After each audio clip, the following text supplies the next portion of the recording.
Attention passionate Cleveland Browns fans. Breaking news. Something big is happening in the AFC North, and it could change the game. We're talking about a direct impact on the Cleveland Browns' path toward another Super Bowl run, a shift in power that could leave division rivals in trouble for years to come. We're bringing you all of this firsthand. But before we get into it, if you're a true Cleveland Browns fan, subscribe to the channel to strengthen this passion even more. Show that you're part of this family. Let's help each other reach 1,000 subscribers. Share this with your friends and fellow Browns fans. Now, let's get to the news. The Cleveland Browns came very close to a big win against the Buffalo Bills on Sunday, losing a tight 23-20 game in a matchup that truly tested the grit and resilience of this young Browns team. On Sunday, amid an emotional performance despite the loss to the Buffalo Bills, fans made their feelings clear about the quarterback situation. Shedeur was taken out of the game to receive treatment for a pinky finger injury, something that wasn't obvious to those inside the stadium. With the Browns in the red zone, the decision to put Gabriel on the field, necessary due to Sanders' hand condition, was loudly booed by the fans. With boos raining down from the stands, the feeling among paying fans was that Sanders had been replaced by Gabriel.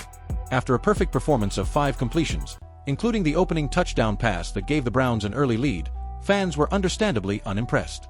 The situation didn't improve when Gabriel was sacked on his only play and the Browns were forced to settle for a field goal. But after the game, Sanders made a point of explaining how things unfolded. In doing so, he apologized to his position mate, knowing all too well what it feels like to be forced into action at the last minute. "You can look online and see what my finger looked like. I'm sure they've got the details out there," he said. "I threw a short pass to Quinchin and thought, dang, it's over.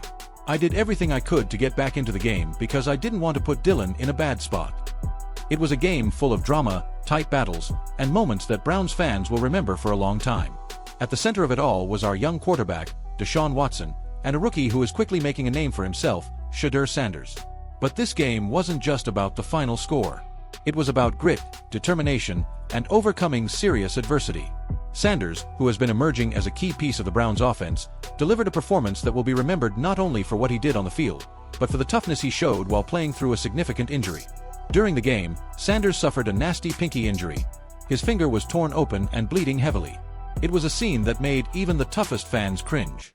The sight of that bloody finger was a stark reminder of just how resilient these players are, especially in their first NFL season, where every game matters. But Sanders didn't back down. He kept fighting, kept trying to lead the Browns' offense, even while injured. While Sanders was being examined on the sideline, the Bills took advantage of the moment and Gabriel was sent onto the field for a crucial play. Gabriel's moment came at a critical point, 3rd and goal from the 5-yard line. On that single snap, he was sacked for a 2-yard loss. That play could have been a disaster for Cleveland, but instead it showed just how close this team is to breaking through.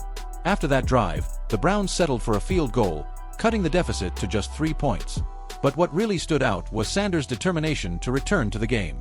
Despite the pain, he came back to lead the Browns once again, proving that he's not just a rookie, but a warrior willing to fight through injury for his team. Sanders finished the game with impressive numbers given the circumstances. 20 completions on 29 attempts for 157 yards, 1 touchdown, and 2 interceptions. He also showed his versatility by rushing for 49 yards, keeping offensive drives alive with his legs. His ability to improvise and extend plays kept Cleveland competitive and gave the Browns a real chance to upset the Bills, one of the top teams in the AFC. That's exactly the kind of toughness Browns fans want to see from their young quarterback as he continues to grow and learn in this league. Head coach Kevin Stefanski was clearly proud of how Sanders handled the pressure. "Yes, he fought like he always does," Stefanski said. "He made some incredible plays with his feet today, which I expected going into the game. He's a fighter, and he's going to fight through injuries, especially finger injuries. I was really proud of how he kept going and how he battled." That's the kind of toughness and leadership Browns fans have been waiting for. It's clear that Sanders is establishing himself as a leader on this team, not just with his arm and legs, but with his resilience and mental strength. Now let's talk about the game itself. Deshaun Watson, the face of our franchise, turned in a solid performance, completing 20 of 29 passes for 157 yards, 1 touchdown, and 2 interceptions. It wasn't a perfect game, no quarterback performance ever is, but Watson showed flashes of the brilliance that had Browns fans so excited when he was acquired last offseason. His ability to extend plays and create something out of nothing kept Cleveland in the game against a strong Bills defense. But what really stood out was his leadership in the face of adversity, especially with Sanders' injury and the pressure of trying to pull off a road upset. Beyond his passing, Watson's mobility was a crucial factor. He rushed for 49 yards, repeatedly escaping pressure and making plays with his legs that kept the Browns' offense moving. That dual threat ability is exactly what Cleveland needs from its quarterback, especially in tight games like this one.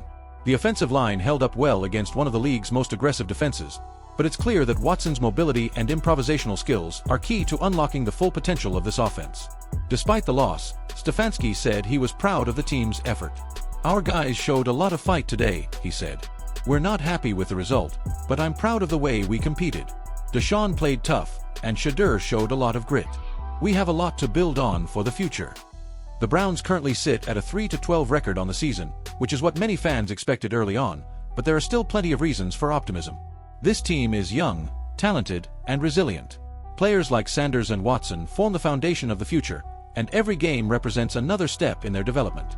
Looking ahead, the Browns will face the Pittsburgh Steelers next week, a matchup that always carries extra weight in the AFC North.